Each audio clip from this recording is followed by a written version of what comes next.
ada beberapa kisah yang diulang di beberapa surat, seperti kisah Nabi Musa melempar tongkat atau Nabi Adam saat iblis enggan sujud. Yang ingin saya tanyakan Ustadz, apakah pengulangan kisah ini memiliki makna atau pesan? Begini, tidak ada pengulangan dalam Quran. Awas ya, saya ulangi, tidak ada pengulangan dalam Kalau ada pengulangan artinya sia-sia, dan tidak ada firman Allah yang sia-sia. Dalam kaidah ilmu tafsir disebut dengan taksis lima'nan jadid.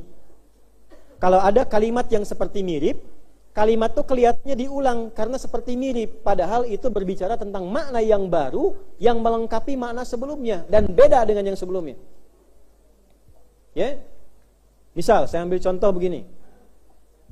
Ya bani Israil adhkuru ni'mati allati an'amtu 'alaikum wa anni faddaltukum 'alal 'alamin. Disebutkan 2 kali di satu surah. Di Al-Baqarah, ada yang tahu ayat berapa? 147. Yang kedua 122. 2 kali kalimatnya sama persis, tidak ada bedanya. Nah, yang 47 itu beda dengan 122. Maknanya nggak sama, sekalipun kalimatnya dibaca serupa. Misal, yang ayat 47 itu ingin memberikan sebuah kesan bagaimana kalangan Bani Israel itu diminta oleh Allah untuk meningkatkan syukur maksimal kepada Allah dari nikmat Allah yang telah mengeluarkan mereka dari penderitaan. Ya, yang selama waktu yang cukup durasi yang panjang itu tersiksa dengan keadaan siksaan Fir'aun, bukan hanya Fir'aunnya, dengan koleganya semua. Karena itu setelah kalimat itu muncul kalimat di ayat 49-nya ayatnya, wa idz najjaynakum min ali fir'auna yasumunakum su'al azab. Jadi kalimat syukur itu diminta untuk syukur dan diminta diberikan kelebihan supaya mereka sadar itu adalah kalimat yang meminta mereka mensyukuri nikmat setelah dibebaskan dari kesulitan yang mendera selama durasi yang cukup panjang. Baru lahir kalau laki-laki dibunuh, kalau perempuan hidup dan seterusnya, itu menderitanya luar biasa. Ketika dibebaskan dari itu semua, maka diminta untuk apa? Bersyukur. Sementara yang ayat 122 yang mengantarkan pada setelahnya adalah kalimat yang Allah keluarkan untuk bisa memberikan pengingat kepada kalangan Bani Israel setelah keluar dari siksaan Fir'aun itu, mereka mendapatkan kenikmatan baru.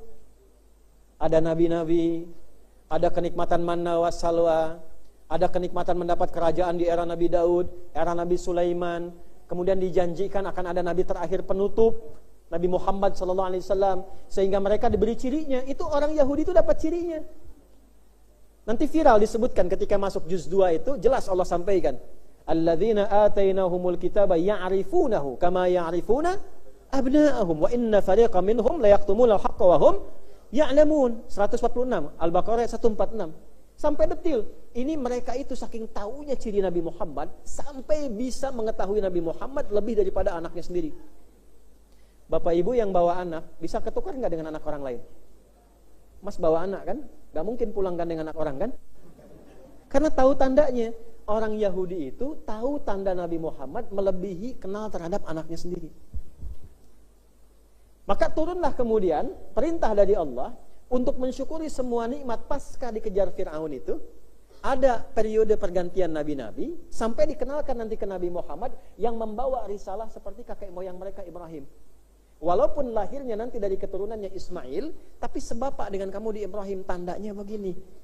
Aku berikan tanda kepadamu sebelum nabinya datang, bersyukurlah dengan itu. Itu bedanya. Jadi kalaupun kelihatan bacaannya seperti sama, tapi bukan pengulangan, tapi taksis sebagai dasar lima'nan jadid untuk menyampaikan makna yang baru. Nanti yang lebih dahsyat itu nanti di Ar-Rahman. Fabi ayyi ala'i rabbikuma tukadziban, berapa kali disebutkan, bukan berapa kali diulang. Karena yang pertama beda dengan yang kedua, yang ketiga beda dengan yang kedua dan pertama, yang keempat beda dengan yang ketiga, kedua dan pertama. Demikian sampai ujungnya. Dan itu hanya ditemukan dalam Al-Quran. Anda baru bisa paham ini kalau mengaji dengan ilmunya, baru Anda bisa temukan. Kenapa anni bukan inni?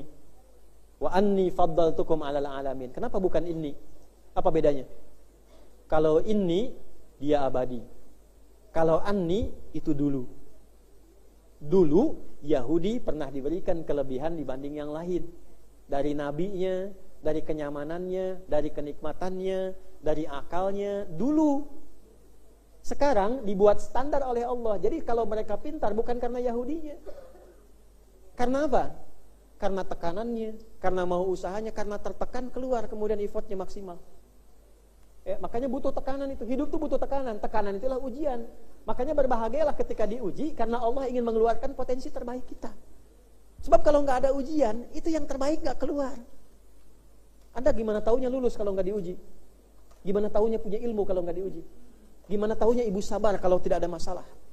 Bagaimana taunya sukses kalau tidak ada pekerjaan yang dilakukan? Gimana bisa gajian tanpa kerja? Gimana bisa menikmati pekerjaan kalau nggak dilakukan? Gimana bisa taunya nikmat tidur kalau nggak ngantuk? Harus diuji kan? Ibu senang berlian? Senang berlian nggak? Berlian itu, ibu senangi bisa ibu gunakan kalau dia telah lolos dari tekanan sebesar 3.500 derajat. Titik lelehnya. Titik maksimalnya untuk jadi berlian 4.100 derajat kurang lebih.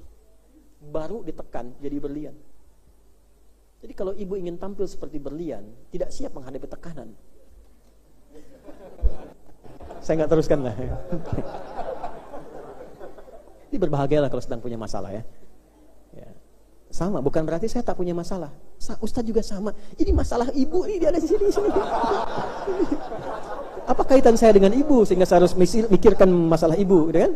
Tapi kan karena ulama ya mau nggak mau gitu. Hidup kan pilihan gitu kan.